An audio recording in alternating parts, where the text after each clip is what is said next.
Sorry, I'm late.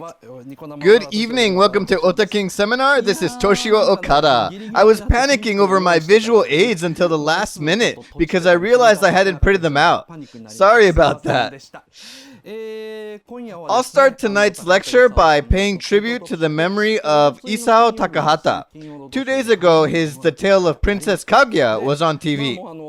When I featured Grave of the Fireflies last month, I thought the next lecture about Takahata would be in a year. Surprisingly, I'm doing another one this soon. For a good reason, though. But I'm thinking maybe I'll have to do another one in August, which is scary. Anyway, let's start. So take a look at this. This is a screenshot of an introduction page of Amazon Prime. On Amazon, you can rent the complete lecture of Grave of the Fireflies from Otaking seminar. Grave of the Fireflies 1,000 times scarier than it actually looks. This is to save those who can't stand paying a fee to Duango or those who hate the monthly payment system. Try this one out. It's so much harder to sell videos through Amazon, getting the approval and all that. I don't think we can immediately upload all lectures on Amazon, so we just made one to see how it goes. Those who are only watching the free part but want to see the whole lecture, or those who are hesitating to become a member, please try Amazon. That being said, let's start. Today's lecture, The Tale of Princess Kaguya. Now, I'm presuming all of you have watched the movie. Everyone okay with that? Is that cool? I won't do a questionnaire to check if you have. So, I went through the regular routine of checking people's comments on Twitter after they watched the movie on TV, and these were some of the mainstream comments. First, it was painful to see Kaguya living life to the fullest, only to be separated from her parents. Second, the movie was about contemporary women who are forced to play the role of a stereotypical female, which touched me. Third, I don't know why I'm crying. These are rather positive comments. There were also some negative comments. Amazingly made, but not fun to watch. And many wrote, all male characters are scumbags. And last, I don't know why, but I don't like this movie. Now, I have an idea. Why don't we do a questionnaire using these comments? Those of you who stopped watching the movie halfway can also join it. Now, give me your answer. Okay. How is it? You might have multiple answers, but pick the one that speaks to you the most. It's painful to see the parting scene. It's a touchy movie about contemporary women. I don't know why I'm crying. Amazing movie, but not fun. All men in the movie are scumbags. I don't know why, but I don't like this movie. Okay, finished? Well, can I see the result? Oh, wow! 50% of you chose amazing but not interesting. 10% chose I don't know why I'm crying. 12% scumbags. 13% I don't like it. Interesting result. This type of honest questionnaire regarding Ghibli movies is usually pretty impossible to do. So I'm quite surprised by the result. Wow. Oh, you guys could predict the result? There's a comment, I couldn't stop crying from the start. Right, some people cry from the first scene, but some of you were like, okay, what am I watching? All the way through the movie. Now, let me read a letter from a member of the salon I run on Facebook. Her name is Nanako Yamazaki. I was simply amazed by the animation, how the cloth flies in the air obviously, the tottery movement of the baby, and the lively movement of Kaguya. Every movement of the people and objects have been thoroughly calculated to the finest details. It felt so good to look at them, and I didn't want to miss a second of it. People who were impressed by the animation would say this. She continues, the movie has perfect control on animation, more so than this corner of the world. What a euphorogenic experience. The scene where Sudamaru and Kaguya were flying together gave me goosebumps. The whole experience reminded me of WALL-E by Pixar. I think the art style was rightly chosen because if the drawings were more realistic, the amount of visual information would have been overwhelming. It was also great that the contour lines of the characters react according to their emotions. The scene where Kaguya runs through the street stirred my mind, but I was more deeply moved by how the contour lines of the old man gets distorted as he affectionately calls out to Kaguya. Yamazaki-san's letter pretty much indicates what everyone else has said, so let me finish it. I was surprised to find many comical scenes in the movie. The scenes with Lady Sagami, a scene where 5 ministers compete to sit in front of Kaguya, and an indescribably annoying emperor. The realistic and sickening depiction of those men made me giggle as I felt the vicious intention of the creators. One thing I didn't get was the last scene. Why that ending? I couldn't find any hope in it. It's depressing how the happy days at the village will never return, and to think how the parents will live the rest of their lives. I find more hope in Grave of the Fireflies, where the brother and sister died together at the end. It was a bit strange how all men are depicted so stupidly. Not even one man in this movie is decent. Why did Takahata decide to depict all men as complete idiots? Sorry about the long disconnected letter. So she sounds like she's praising the movie very much. But now listen. My friend said, well made, but it felt like watching an Olympic athlete doing a forward roll. I felt the same, spending a great amount of time, money, and effort just to do a perfect forward roll. I would never be able to do such a thing. In that sense, this is a truly valuable piece of work. Like I said, her letter includes all kinds of comments. That was interesting. Miss Yamazaki is a beautiful lady who directs independent films. So join the salon if you're interested. I got many letters on the bulletin board, and they all say something similar. And there's a reason why they think this way. So let me compare The Tale of Princess Kaguya to Grave of the Fireflies. I told you in the last lecture that Grave of the Fireflies is not an anti-war film. Takahata himself denied it many times as well. But many people believe that it tells how wars are foolish by depicting children being tossed around by the war and pity them. I would say the fresh cream is too delicious. Let me explain what I mean by fresh cream. Last week, Tokyo Disneyland was featured on a TV program, The World Unknown to Matsuko. Actor Shunsuke Kazama introduced Disneyland, but he said, I will not touch on any of the popular themes like the latest rides, parades, food menu, or hidden Mickey Mouse. Then, he used the metaphor of fresh cream on top of a parfait to describe all those popular attractions in Disneyland. What he meant was that we shouldn't just enjoy the cream, and we should appreciate the whole parfait. It's all because of the fresh cream that is too delicious. Everyone thinks that's all there is to Disneyland. Kazama's metaphor was so well expressed, so I borrowed it from him. Similarly, The Tale of Princess Kaguya has this fresh cream on top that is too delicious. The cream here would be the gender issue or the animation quality. These two are too well made. Because of that, we misunderstand that they are the real themes. Well, I see a comment saying, are they really delicious? Fair enough. That's like how some people don't think hidden Mickey Mouse and rides are creamy at all. About that, I'll eventually give a lecture about Disneyland.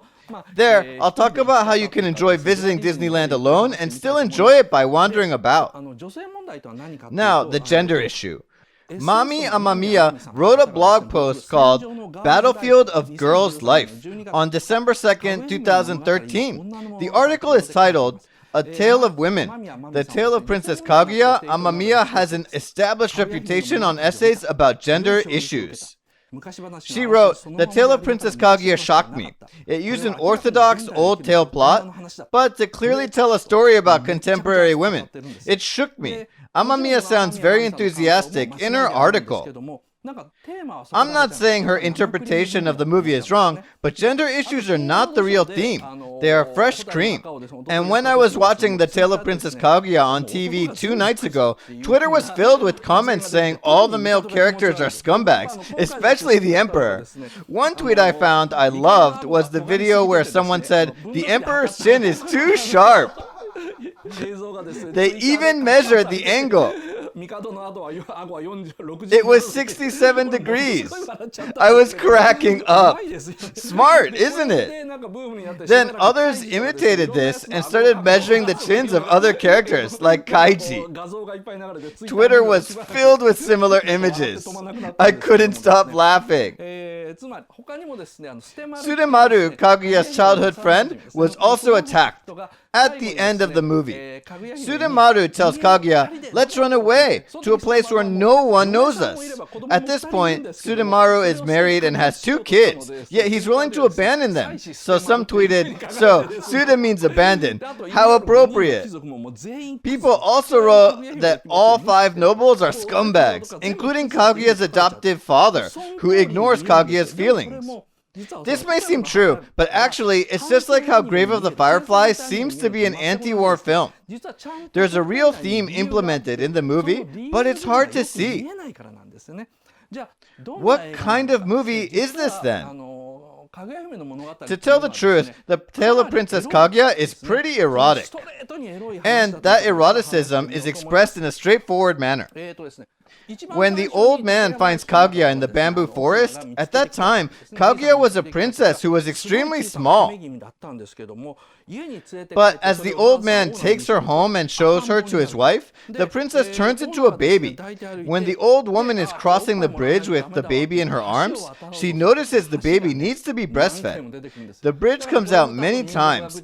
So, I'm sure Takahata implemented a folkloristic meaning behind crossing the bridge. But I don't have time to go in depth about it.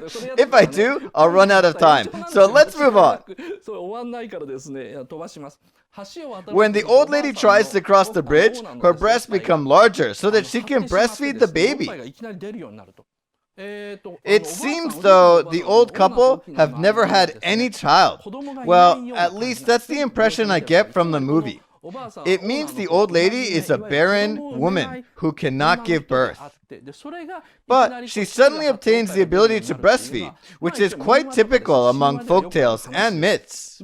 It's a lot more subtle than other incidents, but the fact that the old lady can breastfeed, you see here, she's breastfeeding Kaguya. This is the 3rd miracle that happens in the movie. The first miracle is that Kaguya is born inside a bamboo tree. Second is that she suddenly grows inside the old man's hands. Then she suddenly grows again as she's breastfed. The old lady says, "I think she's suddenly becoming heavier." We miss out what this scene is indicating because Kaguya grows as she is breastfed, which seems natural. But the combination of the breastfeeding and the growth actually misleads us. There is a consistent rule behind the growth of Lil Bamboo, which is Kaguya's childhood name. Lil Bamboo suddenly grows only in scenes where sex is suggested. For example, Lil Bamboo suddenly grows again right after this. It's when she's chasing a frog. This is when she can't even crawl. Lil Bamboo sees a frog hopping and joyfully approaches it. Then the frog seems to get on top of another frog. The instruction on the storyboard says Lil Bamboo suddenly speeds up to chase the frog. One frog being on top of another means courtship behavior. It's called amplexus, which is different from copulation. There's no intercourse. During amplexus, the male frog goes on top of the female frog, then strongly grasps the back of the female frog. That's how the female frog lays unfertilized eggs. Then, the male frog fertilizes the released eggs. That's how they reproduce. If you think about it, there's no reason it needs to be drawn if it's a scene where the baby finds a frog and becomes happy. But the instruction on the storyboard specifically says amplexus. Lil Bamboo finds it, suddenly starts crawling. After that, she even stands up and starts walking. Lil Bamboo crawls to catch the male frog, then gives it to the old man. The old man doesn't understand what's going on, so he just says, "What a good girl," then says, "You suddenly look bigger." After this scene, the village kids who have been watching all that from the garden say, "Did she suddenly get bigger?" "She did, weird girl. She's like a little bamboo." Lil Bamboo, Lil Bamboo. They make fun of her. As the kids chant, Lil Bamboo grows even bigger. But as you can see, the village kids are all boys. There are more scenes in the village later on in the movie. But basically, any kid who plays with Little Bamboo is a boy. Of course, there are girls as well, but they're either skillfully excluded from those scenes, or they just don't hang out with Little Bamboo.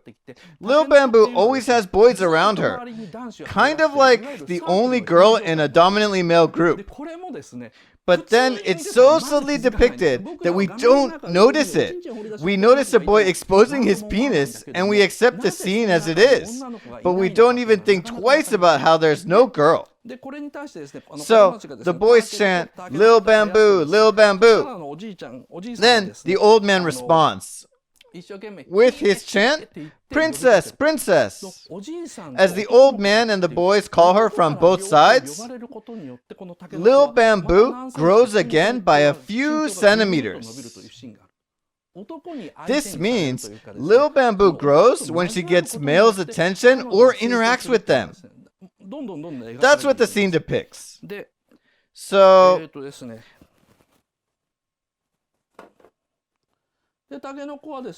a few days after this, she's already so much bigger. Please look at the picture on the top. Lil Bamboo is in the bamboo forest with the old man. The old man is telling her to stay back. Now look at her clothes. The sleeves are covering her wrists and the skirt is up to her ankles. It's too large for her. Then, when she is playing with wild boar piglets, the mother wild boar attacks Lil Bamboo. But Sutamaru, who is only a child at this time, comes and rescues her. Sutamaru holds Lil Bamboo while they both fall into a bush. Then, he notices that Lil Bamboo is even bigger. Sutamaru says, "Did you just get bigger?" So, you see, well, Lil Bamboo recalls this period later on after she becomes an adult. "I miss those days. I want to go back to the mountain with everyone." But everyone means men. She misses the world occupied by men. So people who are involved in gender issues claim that this movie depicts how women have been oppressed in the male society. That's easy to read from the story, but at the same time, it's hard to understand. But Takahata depicted how Lil Bamboo, or Princess Kaguya, actually is a girl who always has men around her. But it's not her nature to do so. It's probably her attribute.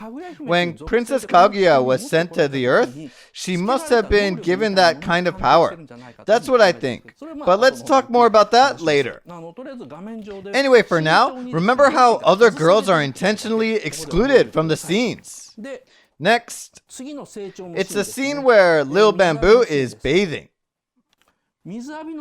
When she's bathing, boys call her saying, "Come here." The boys are naked. The boys think she'd be too embarrassed because she's naked. But Lil Bamboo doesn't even hesitate for a second, takes off her clothes, and jumps into the water. The boys see that, get surprised, and go, "Wow." But when she comes out from the water, she has turned into a beautiful girl with long hair.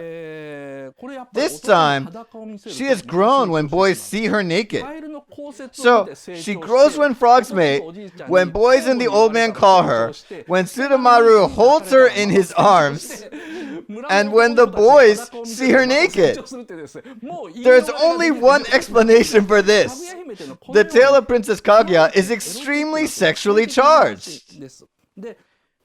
Right here, you see a girl in the back holding a baby, but she's there for no reason because she doesn't do anything in this scene. And there's girls who are beating straw in another scene. But Lil Bamboo doesn't even try to join the girls' group. Instead, she leaves to play with the boys.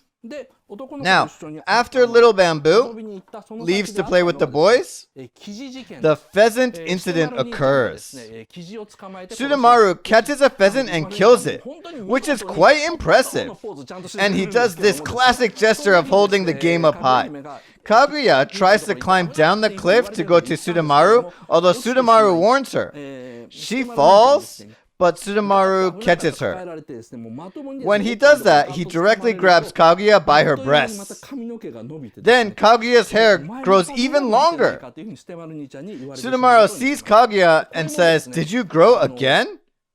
This too shows how Kaguya grows much faster when she interacts with the man she likes. This movie seems to depict how Kaguya depicts the subject of men's desire only after she grows into an adult. But actually, she already belongs to that kind of world from the beginning. It's not that obvious, but it is depicted. Now, let's move on to the next topic. The movie actually has many comical scenes. There are so many. And the scene right after this one is also a joke. When Sudamaru says to Kaguya, "I feel that you will grow even bigger, then leave us to go to another world." He sounds pretty serious. Then Lil Bamboo says, "Why do you say that? Lil Bamboo will always be with you, Sudamaru." It's supposed to be a romantic scene. They're this close. And she says, "Why do you say that? Lil Bamboo will always be with you, Sudamaru." The way she says it makes it sound like she's proposing. Sudamaru, too, has this look on his face. "Oh, she's proposing to me." Then Kaguya says, "I'm always gonna be one of your gangs." I mean, gang? You see, it's a joke. Takahata is making a joke. However, people don't seem to get the jokes. Takahata wants the audience to laugh hearing this line. It's like saying, "I'll be your friend forever. We're BFFs." But it didn't work. There are other scenes that are supposed to be funny. For example, Kaguya puts up her hair. Then, well, she's become an adult. She has grown beautifully. It became the subject of a rumor. Then the 5 nobles compete against each other to visit her earlier than others. They visit her on their ox carts, the elegant carriages pulled by cows that usually walk slowly. But then they race on those ox carts. It's depicted from a horizontal view. Because the ox carts are moving fast, the willows or the people in the front are drawn as blurred silhouettes. If you look closely, the ox carts are running furiously by pushing all the private citizens into the ditch. Aesthetically, this is what Miyazaki animes do. Do you remember a scene from Raputa where Dola family's car makes everyone fall into the river at the Slag Ravine? Same thing is happening here. It's completely comical. It's a spectacular race scene, but by ox carts making the ordinary people fall into the water one after another. Too bad people don't find this funny. Instead, the scene is viewed as a portrayal of men's foolishness. It's supposed to be funny though, but somehow Takahata's jokes are hard to get. I mean, really, he's a skilled anime director and a storyteller, and he creates such good images. Seriously, no one can make this. The people who walk through the front and the trees are translucent. Not only that, they move like children's book illustrations. He's done something no one else could do, which takes people's breath away. So people miss out on all the comical scenes. Here too.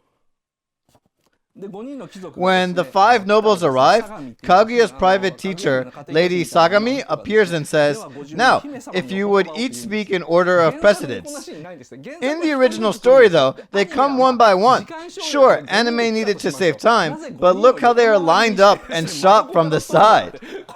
It looks just like The Bachelorette, where guys line up and propose to a girl one by one, saying, "Please be my girlfriend." But again, because the images are so well drawn, people don't get the joke.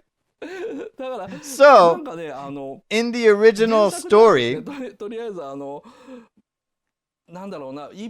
Kaguya receives many proposals, but because she refuses every single one of them, everyone gives up. Until these extra dirty-minded five men remain. Then Kaguya gives them completely unreasonable demands. Takahata doesn't depict any of that process. He completely ignores the original story and no one laughs at his jokes. Later, Kaguya demands them to bring her many items like the jeweled branch of Horai Mountain. This fat guy sitting in the middle, he brings her a robe of fire-wrapped fur. He says, "This fur will never burn." Kaguya says, "Try to burn it in front of me." So the man tries to burn it. It doesn't burn. For a second, the man is relieved, but then suddenly the fur catches fire. And the man goes, "What?" This is the same type of humor that comes out of his feature film, Chia the Brat, with the same comical rhythm. But still, no one laughs at this scene in the movie. That chin of the emperor is also funny. But for some reason, no one finds these funny. This is the image of a scene where the five nobles hear the rumor about the beauty of Princess Kaguya and surround her father, who named her, who says, "Just the memory of that glimmering beauty leaves me completely lost for words." Then the five nobles turn into a wheel, then the face of the father appears in the center. At the end, only his face remains. Then the wheel of the ox cart spins. Then the race. You can read this transition as the wheel of their fate has started spinning. So you can read it as a pun. And overlapping the scene with the actual image of a wheel is a dad joke.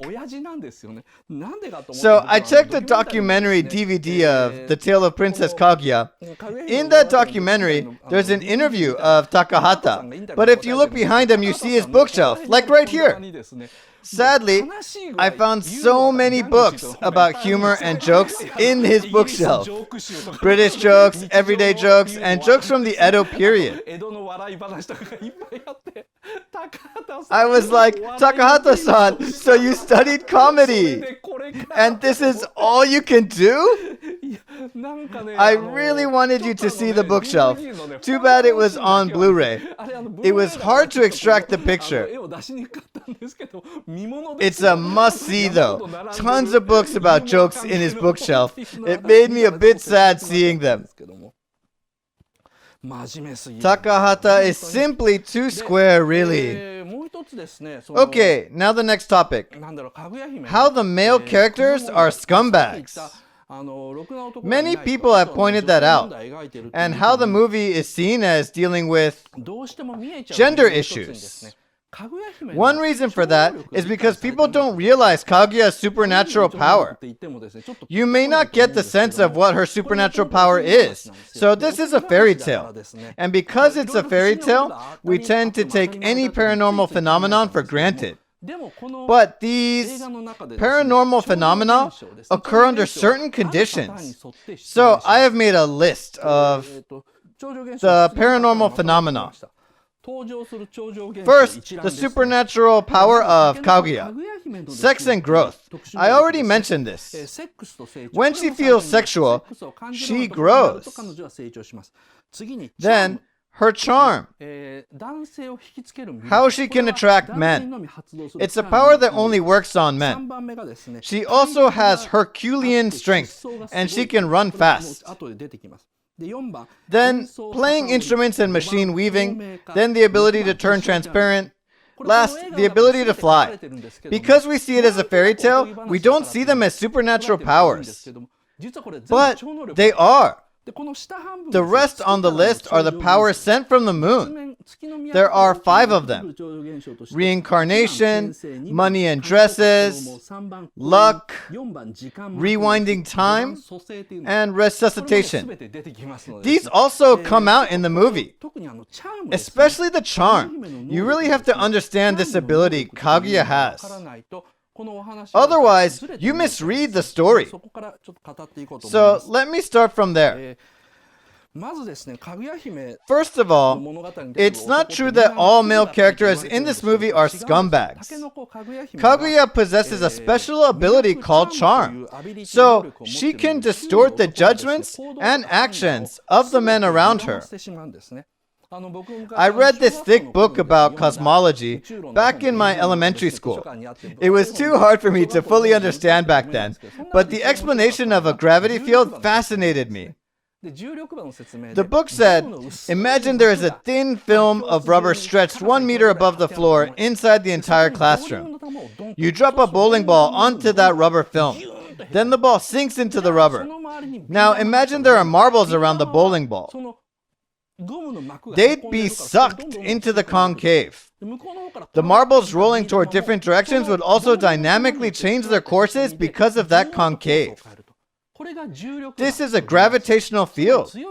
A strong gravity possesses a force to distort what's around them. Same goes with Kaguya. Her charm power distorts the relationships, desires, or the determination of the people around her. She emits a strong gravitational field. But Kaguya shouldn't be held responsible for what she does because she can't control it. It's almost as if the smell of the silver vine is leaking out from her armpits. If that was the case, of course the cats would go nuts. And if that happened, of course she would end up hating cats.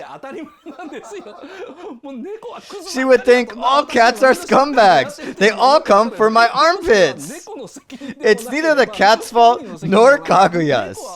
Cats automatically lose all logic if they smell silver vine. Her charm is portrayed in this movie as something that human beings basically can't resist. It's not a matter of how strong your reasons are. It's irresistible.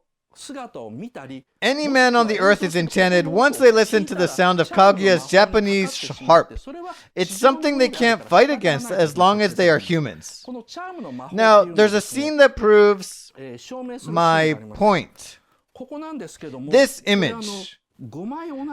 At a glance, they all look identical. This is a scene after 1 hour, 8 minutes, and 55 seconds on DVD. If you have a DVD, please check later. These 5 images are taken from one scene that is 20 seconds long. 20 seconds without any motion? Actually, there is. Let me show you.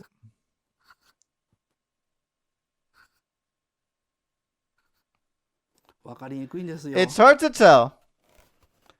So, inside these circles,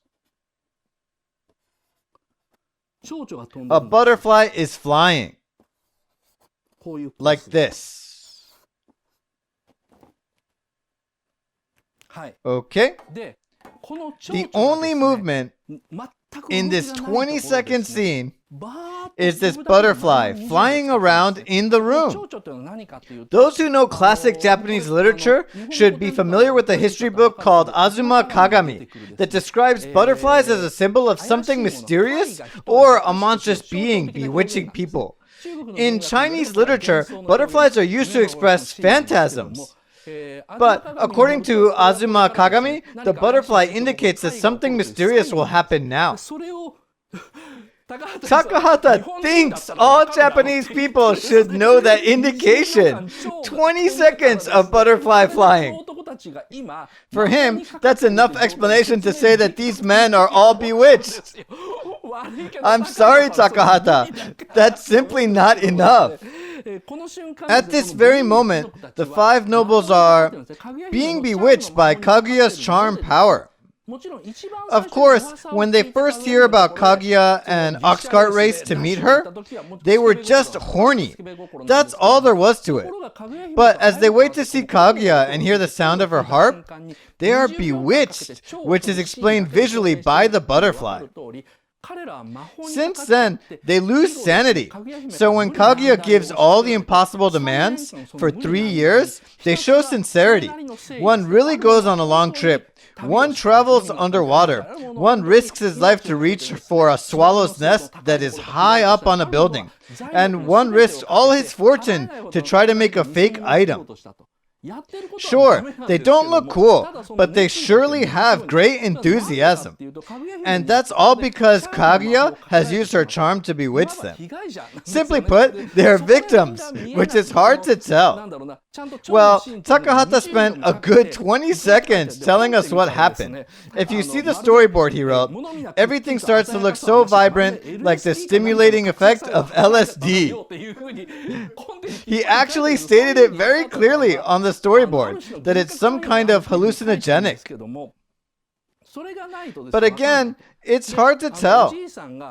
Some say the old man is also a scumbag because he ignores her hopes and pushes common happiness onto her. So he's like every other man.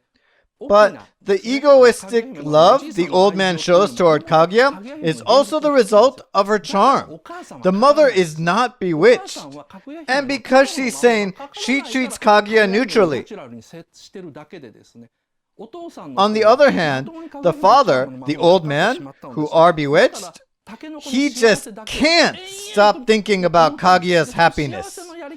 But how he expresses it depends on his childish ideas, like the five nobles. That's because their IQ is lower when they are bewitched by Kaguya's charm. That's why the old man's attempt to make Kaguya happy does not really make her happy. Like the cats who come to a boy for his smell of silver vine, won't make him happy.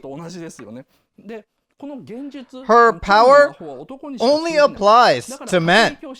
It doesn't work on Kaguya's private teacher, Lady Sagami, and the village girls act consistently neutral to Kaguya.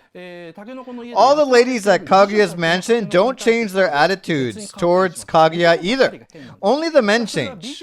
The audience thinks that's because Kaguya is beautiful, but if you pay closer attention, you'll know that some kind of special power is in effect. However, out of all the men who come out in the story, only Sudamaru survives the bewitchment of Kaguya. Kaguya bewitches Sudamaru with her charm power, so that she can, I know it sounds mean, but she tries to run away with Sudamaru. But while they're flying, a huge moon appears and shoots a punishment beam at Kaguya. The moon is like, "Cut it out, Kaguya!" And Kaguya goes, "No!" and falls. Then, what happens to Sudamaru is that, well, there is this amazing superpower sent from the moon that rewinds time. So, Sudamaru remembers it but thinks it didn't happen. But it did. There's even a proof. Then, when his wife and kid come to him, Sudamaru gets rattled and quickly puts his kid on his shoulders. The storyboard says Sudamaru feels guilty, so he doesn't look at his wife in the eyes. And that the wife notices something, but can't say it out loud. So you see how Sudamaru has been saved by the moonlight. It's like a man who survives a vampire attack.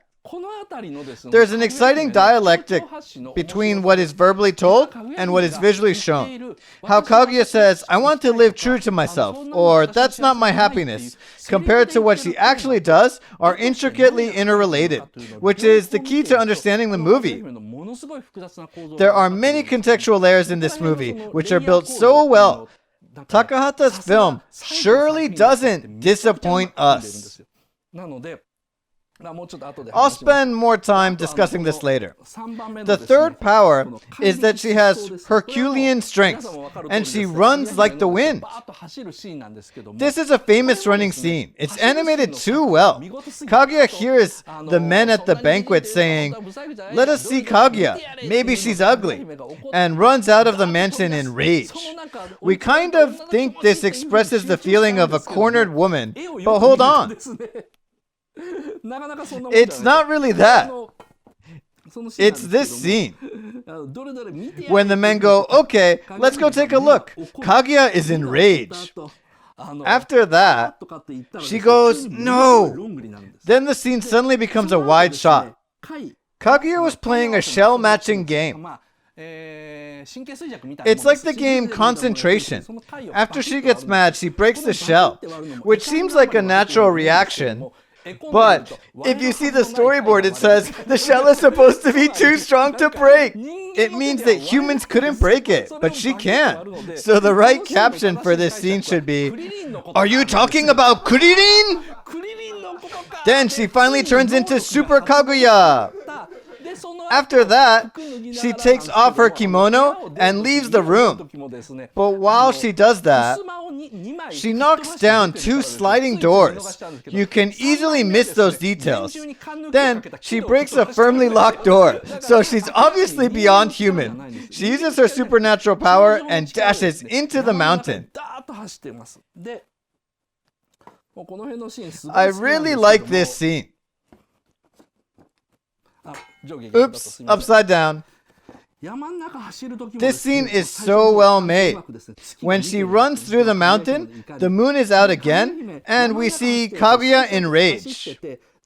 First, Kaguya is just running, but eventually she leans forward, then she gets down on her hands and feet. You may not notice it if you see the scene in a flow, but if you pause and examine each cut, you can tell that she's running on her hands and feet at the end. It means that she's turned into a beast.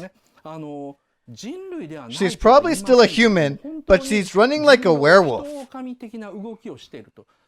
So, Kaguya, with her greatest power, can break things humans can't break.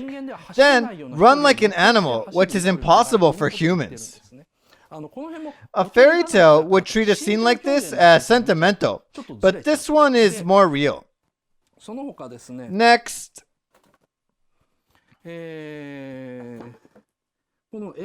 Her ability to play instruments and weave. Kaguya always hated Lady Sagami's harp lessons. However, when her father arrives, she suddenly starts playing the harp well. Her ability to play instruments is enhanced when she's seen by a man. But her machine weaving skills never improve. That's because the old man is always with Kaguya. So many of Kaguya's abilities are enhanced when there are men around her. You can tell that by looking at each scene. But Takahata directed them so that only the people who look carefully could tell. That's a typical Takahata film. Kaguya learns how to play the harp instantly. I call this scene Moon Crystal Power Makeup. I'm like, what? So you could do anything under the moonlight? Then, the ability to turn transparent. The Emperor visits Kaguya at her mansion. If you see any scene where the Emperor comes out, there is always a dragonfly. Only in his scenes though. Like when he enters Kaguya's room. I first thought they were there to emphasize the fall season. But there is a symbolic meaning to it. Dragonfly shares the same Chinese characters as Akitsushima, an old term for the main island of Japan. And there's a description on Kojiki, or the records of ancient matters, that Japanese islands were formed when dragonflies mated. The dragonflies in the anime symbolize that the emperor is so ready to have sex with Kaguya. Takahata once again expects all Japanese people to get the message. Okay, I enjoy it, Takahata, but that's too much to ask. Not only this movie, but any of Takahata's films, like Grave of the Fireflies, Only Yesterday, and My Neighbors, the Yamadas. All of his works require us to study it intensively, like I do in order to enjoy it. In the questionnaire earlier, 50% of you chose, it wasn't fun to watch. That's because we see Takahata's movies like we see other Ghibli movies that are fun to watch. Since Miyazaki holds himself responsible for his movies being fun, Takahata, on the other hand, doesn't. Instead, he holds himself responsible for his movies being authentic. If Miyazaki is Disneyland, Takahata is Gothic architecture. You shouldn't go to a shrine and expect Disney. Then you'll simply be disappointed. I mean, of course, you won't find any rides there. But we usually expect fun in anime. That's how we end up only analyzing superficial themes and lines. Then you appreciate his animes less. You have to do more to fully appreciate them.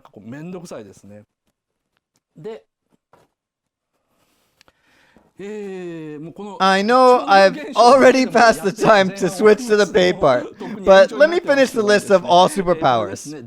This one, the Emperor hugging Kaguya. Kaguya screams like she's been attacked by a ghost, like in Kazuo Omezu's horror manga. She's hugged by the Emperor from behind and screams, but I was like, give me a break. When you were a kid, you were delighted to see the frogs doing the same. You caught those frogs. Now it's your turn and you scream? What the hell? That female frog may have hated it as well. Anyway, Kaguya hates the hug so much she becomes transparent and escapes the Emperor. One characteristic of the ability is that when the Emperor promises not to do it again, she becomes substantial again. It means that she's able to control this ability with her mind. So, she's not really a weak woman. She's like this super moon girl who came from the moon. She has so many superpowers that we humans don't have. If we don't see this characteristic, we see her as a weak woman. She's rather a girl who has so many amazing superpowers, but isn't able to live a happy life. I hope you guys can see that aspect. Now, the last power, flying ability. Kaguya flies when she meets Sudamaru, as I mentioned earlier. Let's go back to that scene. When two of them are flying close to the ground, you see an old man praying to a traveler's guardian deity. However, he can't see the two flying. This is another superpower of Kaguya. And there are abilities sent from the moon. Reincarnation is how Kaguya descended to the earth. Next, money and dresses given to the old man. These were gifts given to him for raising Kaguya, but at the same time, he was efficient enough to make full use of the money to build a big mansion in the city only 6 months later, and accommodate Kaguya there. Then, he even succeeds in hiring the first-class private teacher for Kaguya and arranging a matchmaking with the nobles. Those are all beyond his abilities. It indicates that Kaguya can enchant others to perform with supernatural powers as well.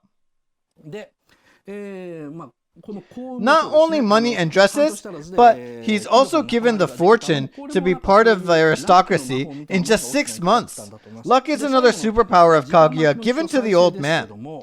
Last, the ability to rewind time and resuscitate. Look at this image. This is the scene after Kaguya runs like a beast. She goes to meet Sudamaru, only to find out that he's been gone for 10 years. She's disappointed and falls down in the snow. Then the fairies from the moon called Hiten gather around Kaguya. When Kaguya recovers consciousness, she's fully dressed again, lying down in the room where she took off. This too makes the previous scene look like a dream, if you see the story as a fairy tale. However, it's daytime when Kaguya loses consciousness. But the reason why you see a moon right here is not because the time has passed and it's the next night.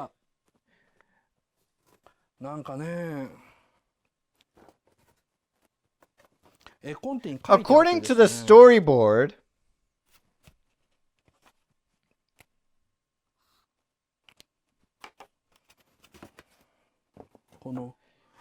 Here, Kaguya loses consciousness. Then Hiten, the fairies, start dancing around her. Then time rewinds. It means she goes back to the past in this scene. She actually freezes to death once. She dies. But she comes back to life. Or she's forcefully brought back to life. She doesn't only travel to the past, but she is resuscitated.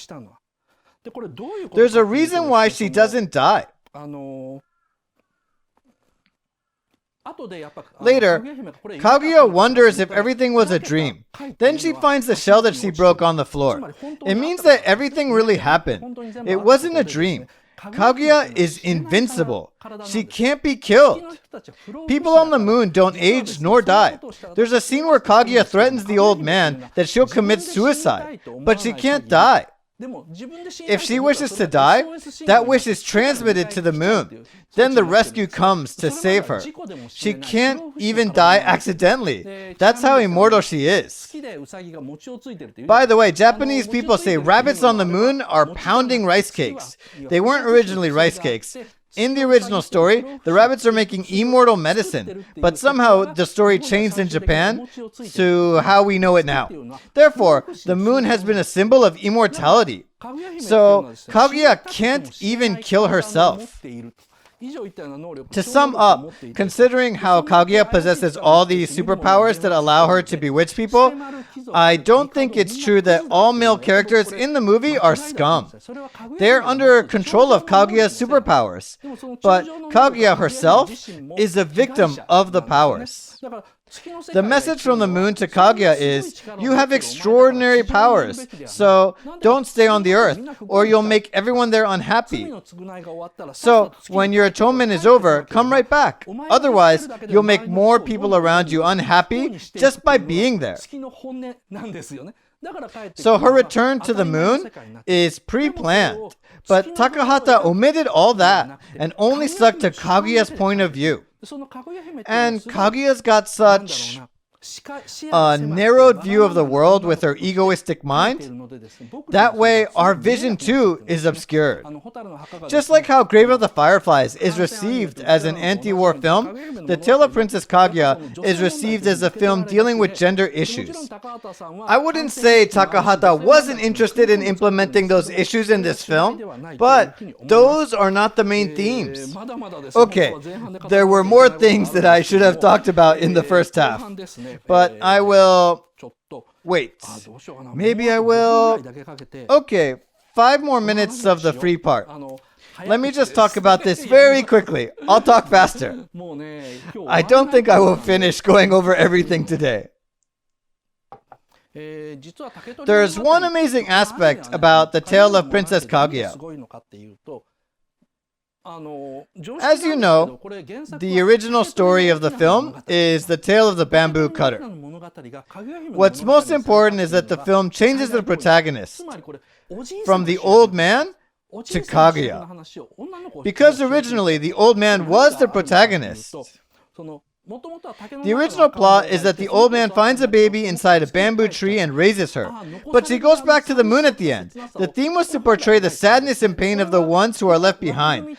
This type of story has been known as Kishu Ryuri Tan in Japanese.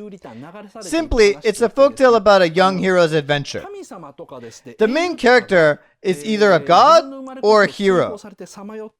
They are exiled from their home and go on an adventure to overcome trials or atone for the sin. At the end, they become a holy being and return home. It's a common type of myth told all over the world. If we take Star Wars as an example, Anakin Skywalker falls to the dark side and becomes Darth Vader. But Luke Skywalker resists the temptation of following his father, Anakin's path to the dark side, and becomes a hero. So Star Wars is included in this type of story. So the goal of Kaguya is to overcome the trial on the earth in order to become a good deity, atone for her sin, and go back to her world. The old man meets her accidentally, ends up loving her, and dedicates himself to her happiness. But as a result, he has a sad experience. This is the universal structure of this type of folktale. Takahata broke that convention by switching the protagonist from the old man to Kaguya, which was a big switch because while many different versions of the Tale of the Bamboo Cutter were made in the past, no one came up with such an idea. The Tale of Kaguya was Takahata's challenge to redo Only Yesterday, a story about a contemporary woman who's attracted to the city life she sees on TV, lives in Tokyo, but later returns to the countryside. He applies the same structure to the Tale of the Bamboo Cutter in an attempt to dynamically change it. It's also Takahata's version of Raputa. In terms of the structure, not the story. Pazu is the old man, while Shita is Kaguya. So Shita is the protagonist. Then the plot of Raputa gives you a totally different impression. A girl falls from the sky and there is an old man slash Pazu who decides to protect Kaguya slash Shita, but the nobles slash Dola family or the emperor slash Muska try to steal her. And at the end, only Shita returns to the castle in the sky. When she returns, she doesn't say anything nice. She first says something like, humans have to live on the ground. But then when the Levystone emits light, she goes, oh, I was wrong, never mind, and goes back to her castle. It sounds more realistic. On top of that, Takahata never ever empathized with the characters he created. He didn't let his characters speak his mind nor his beliefs. And as I mentioned in my past lecture about Grave of the Fireflies, he also expected the audience not to empathize with them either. That's why we should not seek themes in what the characters say. I will talk more about this in the second half. As I said earlier, Kaguya comes from the world of immortals. There, no one can die. Now, let me talk about Buddhism. Buddha started his path to enlightenment when he found out that there were 4 different types of sufferings. Suffering associated with living, aging, illness, and death. But where Kaguya comes from, these 4 types of sufferings don't exist because no one dies in that world. Coming from such a world, Kaguya perceives life as something joyful rather than suffering. But the only reason why humans have this illusion that life is a joy is because life is limited.